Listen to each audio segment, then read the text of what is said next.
Bonjour à vous les petits loups. Aujourd'hui, nous allons parler du conflit iranien-israélien. Alors, ce conflit dure depuis des décennies et ça se fait un peu une pause, mais Israël s'est attaqué à la Palestine et puis récemment, il s'est lancé contre une attaque contre l'Iran. Déjà, Israël-Palestine, on peut pas dire qui est agresseur, agressé, parce que les opinions varient en fonction des personnes. Nous, on va se concentrer sur l'Iran d'avant, l'Iran de maintenant, et puis un peu ce qui va se passer, on va dire. Donc pour commencer, on va regarder un peu à quoi ressemblait l'Iran d'avant. Donc là, on est dans un métro et on peut voir que bon, bah, y a des femmes voilées, il y a des femmes pas voilées. C'est assez calme, hein. Les gens sont assez respectueux, hein, dans le métro. Pas de tag, propre.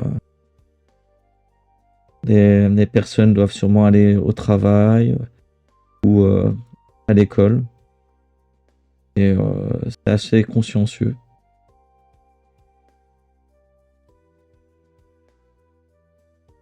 Un marché comme dans toute ville. Produits locaux. Là, on peut voir la fabrication de la vache. L'Iran est un beau pays, hein. J'aurais bien aimé le visiter, mais là, avec la période actuelle, c'est pas trop de circonstances. Moi, pour une petite info, fin de ce mois, je vais partir en Arménie. Je vais découvrir un monde que je connais pas. Ça fait du dépaysement, c'est agréable.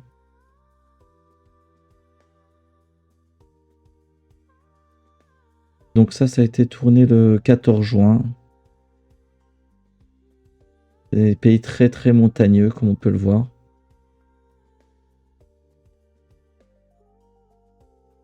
Et puis maintenant, ce qui se passe actuellement. Les distributeurs qui ne fonctionnent plus suite à un piratage.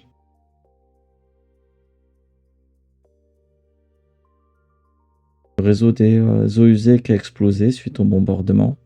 Donc tous les déchets des égouts qui remontent. Et bon bah le scénario de la bombe atomique côté iranien a régulièrement été évoqué par Israël, hein, depuis de nombreuses années, avec toujours le même discours, hein, toujours du même homme. Euh, c'est assez fatigant, hein, quand on voit ça. Parce que ça nous fait penser à un autre conflit, hein, qui s'est passé aussi. Comme on peut voir, les années défilent, hein, mais c'est toujours les mêmes histoires, hein. Du coup, l'autre conflit qui a aussi eu ce lot d'attaques, c'était quand il y avait Saddam Hussein avec l'Irak. Au même moment, d'autres que lui s'inquiétaient.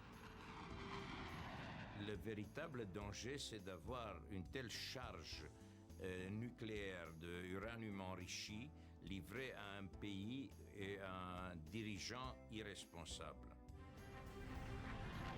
En juin 81, l'aviation israélienne détruit l'atout le plus dangereux de Saddam, le réacteur Osirak, livré récemment par les Français. La communauté internationale, y compris la France, s'élève contre l'attaque israélienne. Avec le recul du temps, évidemment, je ne condamne pas ce bombardement. Parce qu'est-ce qu'on peut dire que s'il n'avait pas eu lieu, l'Irak n'aurait pas pris quand même la voie de domination et d'agression qui a été la sienne. Saddam ne se laisse pas décourager. Peu de temps après la destruction d'Osirak, il envoie son plus proche collaborateur. Faut dire que même s'ils détruisent, ça continuera, parce que avec Saddam, ils avaient fait le même coup, hein. Et puis, ce qui est un peu déplorant, hein, c'est les journalistes français. Vous allez écouter, là, moi, ça m'a frappé. Parce que en fait, euh, ils sont à fond sur le côté, faut faire une frappe. Et on s'en fout des répercussions radioactives qui peuvent avoir lieu. Auxiliaires, combien de bombes faudrait-il ou faudra-t-il pour détruire cela? Il en faudra beaucoup. Beaucoup, et c'est pour ça que tout ça est très aléatoire. Mais comme vient de le dire Titelman, il n'est pas nécessaire, surtout si c'est profondément enfoui, d'arriver jusqu'au cœur du centre de Fordo, mais simplement de supprimer l'approvisionnement en électricité, d'empêcher l'entrée des véhicules et des entrées tout court. Donc voilà, il y a d'autres moyens que simplement la pénétration en profondeur, parce que malgré tout, même si la bombe a une capacité de pénétration qui est très importante, bon voilà, ça va au-delà de 100 mètres et même avant, ça sera très difficile. Donc il faudra beaucoup de bombes, c'est une opération qui est quand même très délicate. Je vous rappelle quand même que l'attaque de sites nucléaires est non seulement décommandée, mais interdite par l'AIEA, et qu'il y a un risque de contamination qui est très important, même si ça reste confiné en profondeur, il y aura forcément une contamination radiologique, une contamination générale. Alors, la question radiologique, elle existe systématiquement. Qu'on fasse un essai nucléaire dans le Sahara ou qu'on fasse sauter un dépôt dans lequel il y aurait de l'uranium, il y aura nécessairement, il ne faut pas aller renifler la poussière derrière. Ils minimisent, c'est impressionnant. Quand, à une autre interview, il disait qu'il y avait je sais plus combien d'uranium, qui était beaucoup plus, une quantité beaucoup plus importante que Tchernobyl, quoi. J'aime bien cette chaîne Histoire Géo, qui décrit vraiment très bien toute l'histoire de toute civilisation.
Tout ça pour dire que, bon bah, faut être honnête, hein, on a tellement, moi en tant que Français, j'ai même plus envie de me dire je suis pour l'un, pour l'autre. Et il y aura toujours un gagnant, un perdant, mais l'origine sera toujours une religion contre une autre, un peuple contre un autre, enfin des dirigeants. Et bah, ça profite surtout aux politiques étrangers, puis aux médias. On va passer un peu sur le côté humour, hein, pour changer. Donc là, j'ai trouvé cette vidéo assez amusante. Un enfant qui a peur de rien, vous allez voir.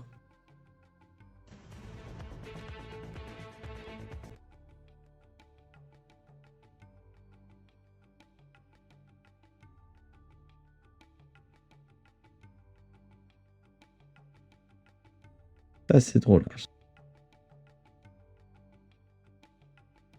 Il est tout content. Une autre petite vidéo, bon bah qui révèle bien notre conflit actuel. Hein. L'IA maintenant, ça devient récurrent.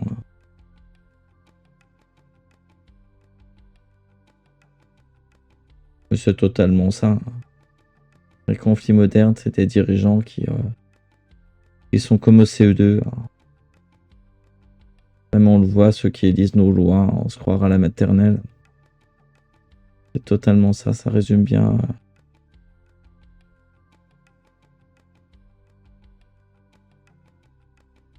Ah, c'est assez marrant, je trouve.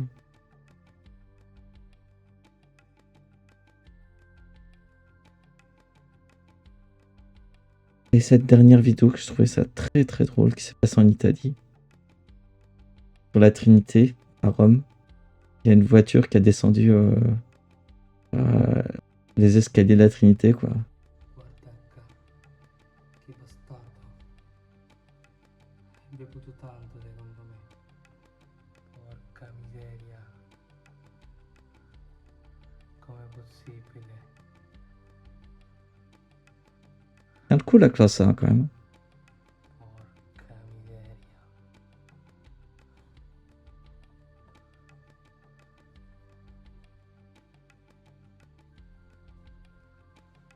Ouais, il pourrait faire demi-tour ou dire non, non, il veut continuer. Hein.